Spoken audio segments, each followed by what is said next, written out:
El Salvador's War on Gangs, the untold truth behind the mega prison crackdown.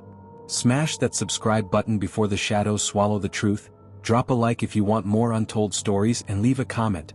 Because once we begin this journey, you'll see a side of El Salvador that was never meant to surface.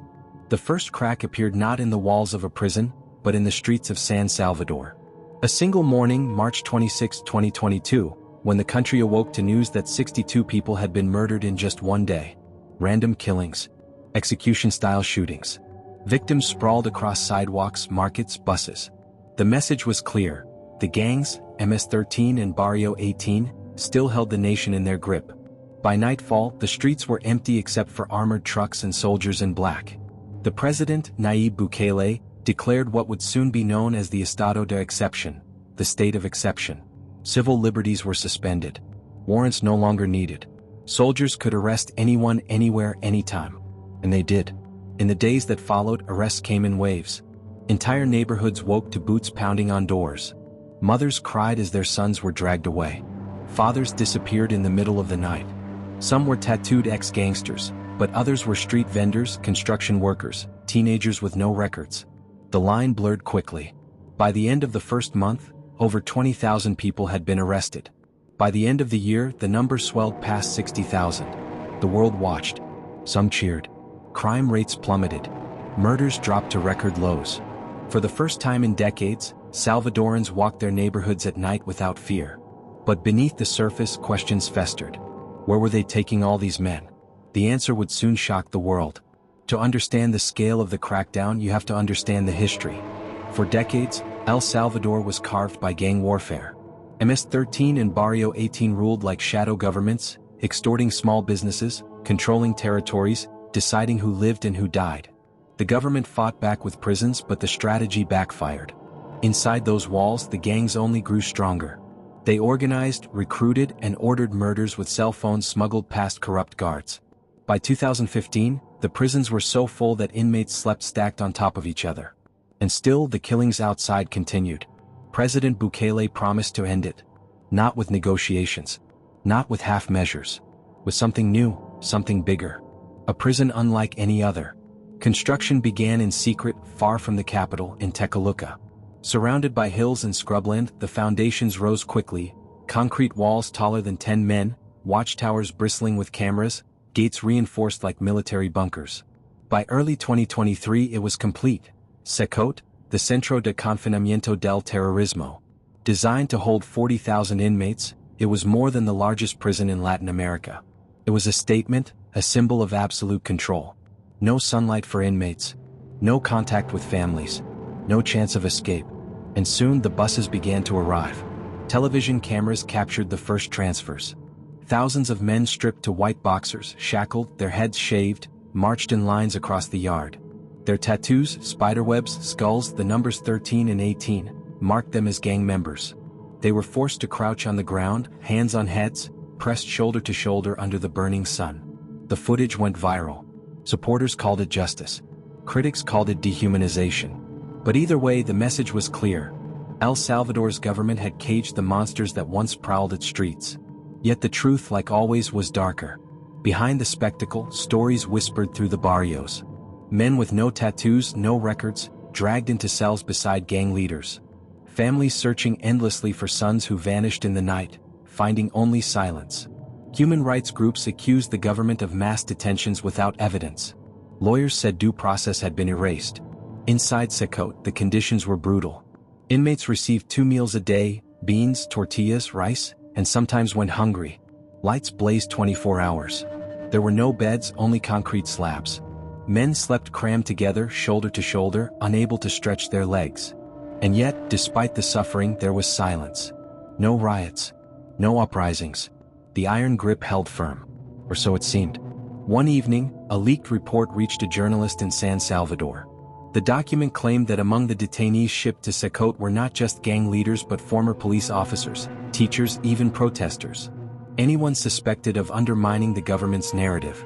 The report vanished days later, discredited as fake. But those who had read it swore it was real. The question spread like a virus. Was CECOT truly about ending gangs, or about ending dissent? Inspector Daniela Ramos, The same detective who had once uncovered the shadow directive inside the prison was pulled into the storm again. This time she wasn't investigating a single murder. She was investigating the system itself. Her first stop was Soyapango, a neighborhood once called Gangland. Now soldiers patrolled every corner, rifles slung across their shoulders, faces hard as stone. The locals said murders had stopped, but Daniela noticed something else. Fear hadn't. It had simply changed shape. "They don't kill us anymore," an old woman told her. "But they can take us. Anytime. For anything. And when they do, we never see them again." Daniela followed the trail of disappearances. She found mothers clutching photos of sons who had been arrested without charges. She found shopkeepers who whispered that extortion had ended, but only because the gangs had been replaced by soldiers demanding security fees. And slowly a picture formed. The crackdown wasn't just dismantling the gangs. It was replacing them. One night, Daniela received a call from an anonymous source. The voice was hoarse, hurried, afraid. "They're building something else," the caller said. "Not just CECOT. Another place. Off the records. For the ones who don't belong anywhere. Not gang, not free. They vanished there." Before she could ask more, the line went dead. The next morning she drove toward Tekaluka, determined to see CECOT with her own eyes. From the highway, the prison rose like a fortress, its walls cutting the horizon in steel and concrete. Armed soldiers watched from towers, rifles glinting in the sun. She parked at a checkpoint, her badge tight in her grip. But before she could approach, a convoy of black buses rumbled past. Windows barred, interiors dark. She caught a glimpse through one, faces pressed against the glass. Some tattooed, some not. All with the same look in their eyes, terror. The buses disappeared behind the gates. The steel doors clanged shut. Silence swallowed the road. And in that silence, Daniela understood. This wasn't just a war on gangs. This was something bigger. Something no one outside those walls was meant to see. That night, as she sat in her hotel room, a package slipped under her door. No return address. No note. Inside was a single USB drive. She plugged it into her laptop, heart pounding. Folders filled the screen. Inside were photographs, documents, and recordings. One file stopped her cold. CECOT, Directive Omega. She opened it. On the screen appeared a list of names. Not gang members. Not criminals. But judges, journalists, activists, and even police officers. Each one marked with a status: detained, processed, disappeared. At the bottom of the list, her blood froze. Ramos, Daniela, pending. The words on the screen burned into Daniela Ramos's mind. Ramos, Daniela, pending. Her own name, listed alongside judges, journalists, and activists. Not criminals, but people who had asked too many questions. People who had gone missing. Her hands trembled as she closed the laptop. The walls of her hotel room felt like they were closing in. Somewhere outside, a truck rumbled down the street, its headlights slicing through the curtains. For a second, she wondered if it had stopped for her. The USB drive lay on the desk, silent and damning. It wasn't just evidence of a mass crackdown, it was proof that anyone could be marked. And she had just discovered that she was next. Sleep didn't come that night. Every creak in the hallway, every footstep outside her door felt like a countdown. By dawn, she made a decision. She couldn't stay in Tekaluka. If she wanted to survive and uncover the truth, she had to move fast. She slipped the USB into her jacket, checked out without a word, and drove north toward San Salvador. The capital, at least, offered anonymity in the noise of the city. But even there, she knew eyes would follow her. On the radio, government broadcasts hailed the crackdown as a triumph. El Salvador is free again, the announcer declared. Crime has fallen to historic lows. Thanks to CECOT, our children can live without fear. Daniela tightened her grip on the steering wheel. She had seen the faces on those buses. Fear hadn't vanished, it had only changed its uniform. Back in San Salvador, she reached out to an old contact, journalist Alejandro Canas. Alejandro had been one of the last reporters still willing to cover the gangs before the crackdown. He had lost friends to assassinations, survived threats, but refused to leave the country. If anyone could help her, it was him. They met in a quiet cafe, its windows covered with newspapers to block the sun. Alejandro looked older than she remembered, his beard grayer, his eyes tired. "You shouldn't be here," he said as soon as she slid into the booth. "I found something," she whispered, passing him the USB. "It's bigger than gangs. They're making lists. Judges, reporters, police. Even me." Alejandro plugged the drive into his laptop, scanning the files. His eyes widened. My God, this isn't just a prison. It's a purge. Together they pieced through the documents. Directive Omega outlined a system where individuals marked as threats to stability could be detained indefinitely. No trials. No appeals. Once processed, their status shifted to disappeared. Some of the names were already familiar to Alejandro. A judge who had questioned the constitutionality of the state of exception. A lawyer who had defended accused gang members. A radio host who had criticized the government. All of them had vanished in recent months. Now their fates had a name, CECOT. Daniela felt the weight of it pressing on her chest. This isn't about ending gangs, she said. It's about eliminating anyone who stands in the way. Alejandro nodded grimly. And if your name is on this list, you don't have much time. Before she could answer, the cafe door creaked open. Two men entered, dressed in plain clothes, their eyes scanning the room. Daniela recognized the stance immediately, military trying to blend in. Her pulse spiked. She whispered, "We need to go. Now." They slipped out the back, weaving through narrow alleys. Daniela's instincts from years of chasing criminals guided her. Never run straight, always check shadows, listen for footsteps. The men followed. At one point, Alejandro stumbled, clutching the USB to his chest. Daniela grabbed his arm, pulling him into a crowded market. They moved between stalls of fruit and clothes, blending into the throng. For a moment it worked. The men vanished in the crowd. But Daniela knew this was only a reprieve. Once marked, there was no hiding. That night, Alejandro took her to a safe house on the edge of the city, a small apartment used by journalists when threats grew too close. The windows were covered, the locks heavy. For the first time in 2 days, Daniela allowed herself to breathe. But the air was heavy with dread. Alejandro poured coffee, his hands shaking slightly. "We can leak this," he said. "Get it out to international media. If the world sees Directive Omega, the government won't be able to hide it." Daniela wanted to believe him. But she also knew the cost. "And if we're caught before then? Then we disappear," Alejandro said softly. "Like the others." Hours later, as the city slept, Daniela studied the files again. Each line was a life reduced to a status. Detained. Processed. Disappeared. She paused on one name, Luis Herrera. Her partner. The last time she saw him, they had escaped the lower levels of CECOT together. She thought he had died during the chaos. But here he was, listed under processed. Which meant he hadn't died. He had been taken. Daniela's throat tightened. "They have him," she whispered. Alejandro leaned over her shoulder. "If he's processed, he's in CECOT." The thought churned in her stomach. Herrera, alive somewhere in that fortress. Tortured, silenced, erased. She clenched her fists. She couldn't let him vanish like the others. She had to go back. The decision haunted her all night. By dawn it became resolve. She turned to Alejandro. "I need access," she said. "Into CECOT." He stared at her, shocked. "That's suicide. You'll never get out. If Herrera's alive, I can find him. And if I find him, I'll find proof stronger than files. Living proof." Alejandro hesitated, then sighed. "There's one way. Supply trucks. They bring food and water daily. If you can slip inside one, you'll get through the gates. After that," he trailed off, shaking his head. "You're on your own." That evening, Daniela found herself crouched in the back of a supply truck, hidden behind sacks of rice. The engine growled, the vehicle jolted forward, and the ride began. Every bump on the road felt like a heartbeat.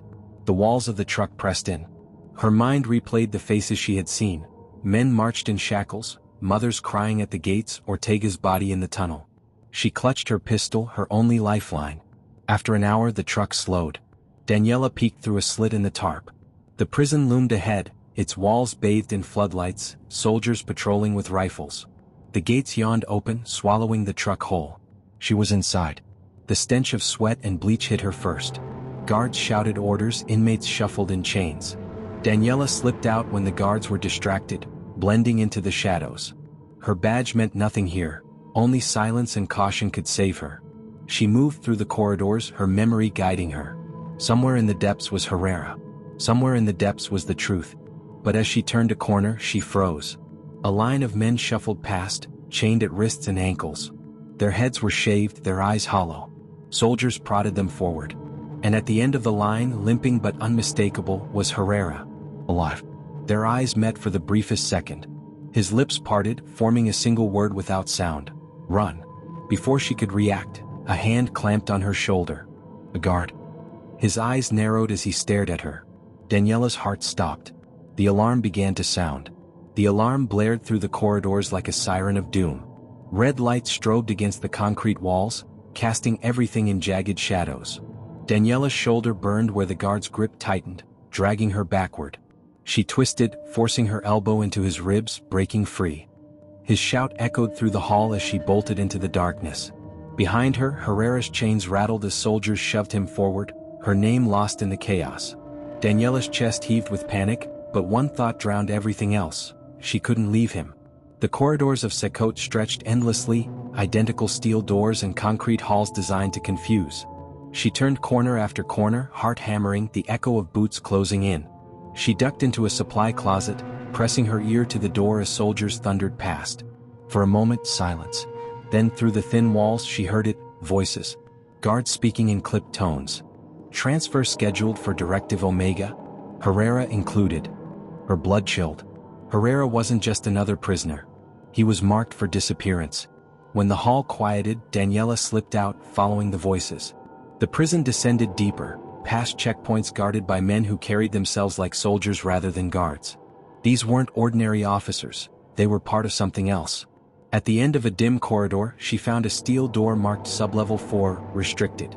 Beyond it, muffled sounds, groans, chains, the hum of machinery.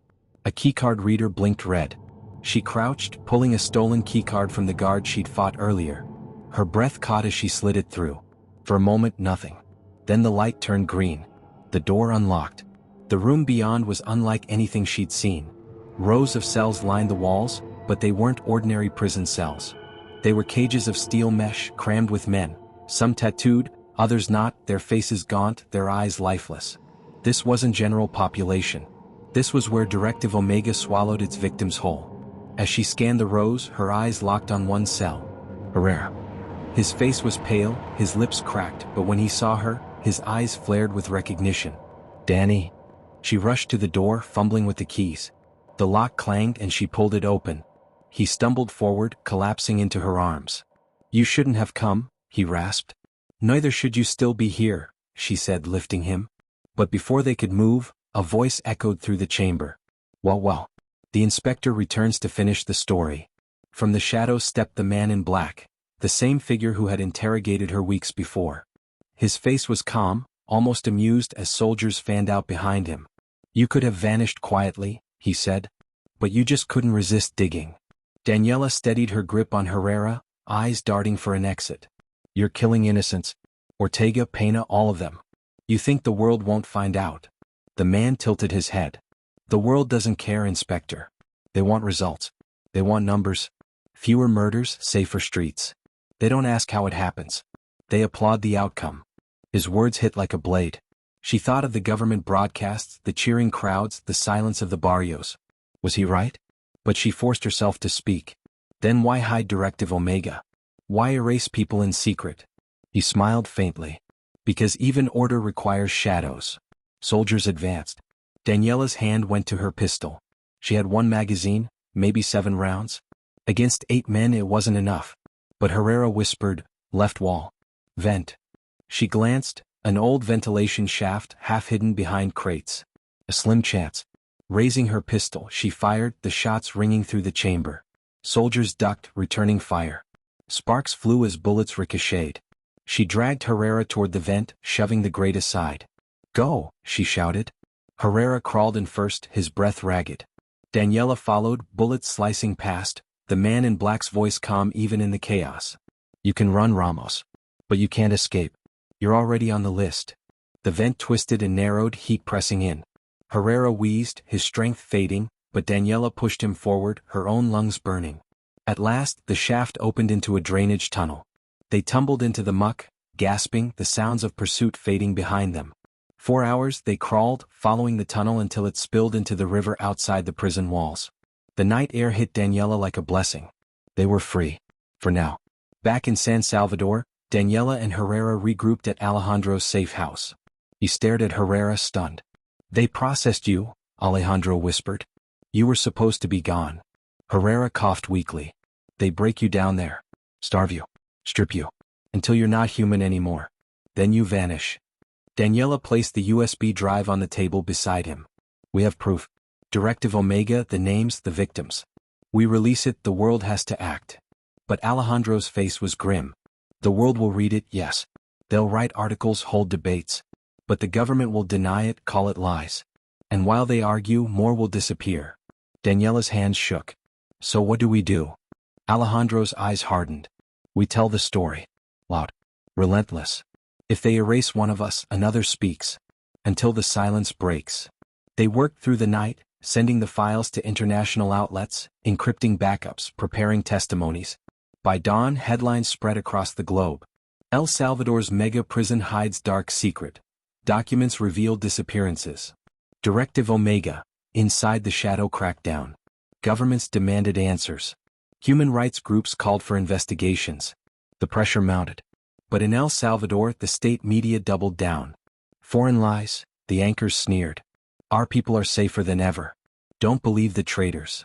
Daniela walked the streets in disguise, watching soldiers patrol corners where children now played soccer. Ordinary people smiled, thanking the government for peace. Her heart ached with the paradox. How could she condemn a system that had ended the killings, when the same system was swallowing innocence? She thought of Ortega, Pena, Rivera, and the countless names marked as disappeared. She thought of her own name on that list. And she realized the war wasn't just against gangs. It was against memory. Against truth itself. 2 weeks later, Alejandro vanished. He never showed up to their meeting. His phone went dead. His apartment was empty. On the table, a single piece of paper remained. Keep telling the story. That night, Daniela received an anonymous message on her phone. A single image. Alejandro shackled, his head bowed, surrounded by soldiers. Behind him, the gates of CECOT. Her hand shook. The message had no words. It didn't need them. She turned off the phone, staring into the dark. She knew what it meant. The story wasn't finished. It never would be. For every name erased, another would rise. For every secret buried, another would leak. And for every silence imposed, somewhere, someone would whisper the truth. But as she sat alone, the weight crushing her chest, another thought crept in, the one that haunted her most. What if the world, even after seeing everything, chose to look away? What if the silence wasn't just inside El Salvador's walls, but everywhere?